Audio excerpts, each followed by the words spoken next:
সাবেক প্রধানমন্ত্রী শেখ হাসিনার বেসরকারি শিল্প বিনিয়োগ বিষয়ক উপদেষ্টা সালমান এফ রহমান ও সাবেক আইনমন্ত্রী আনিসুল হককে গ্রেপ্তার করেছে পুলিশ। 13 আগস্ট রাজধানীর সদরঘাট এলাকা থেকে তাদের গ্রেপ্তার করা হয়। মঙ্গলবার বিকেলে নৌপথে পালানোর সময় নিউ মার্কেট থানার এক মামলায় সালমান এফ রহমান ও আনিসুল হককে গ্রেপ্তার করে পুলিশ। ছাত্র জনতার অভ্যুত্থানের মুখে গত 5 আগস্ট শেখ হাসিনা পদত্যাগ করে দেশ ছাড়ার পরপরই আত্মগোপনে চলে যান তারা।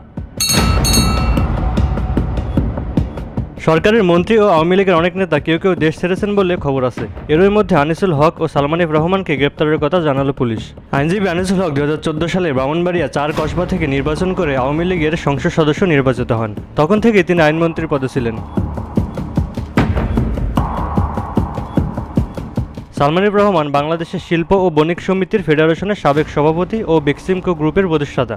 2018 সালের নির্বাচনে সালমান ঢাকা 1 আসনে নির্বাচন করে সংসদ সদস্য হন। পরে তাকে নিজের বেসরকারি শিল্প ও বিনিয়োগ উপদেষ্টা পদে নিয়োগ দেন সাবেক প্রধানমন্ত্রী শেখ হাসিনা।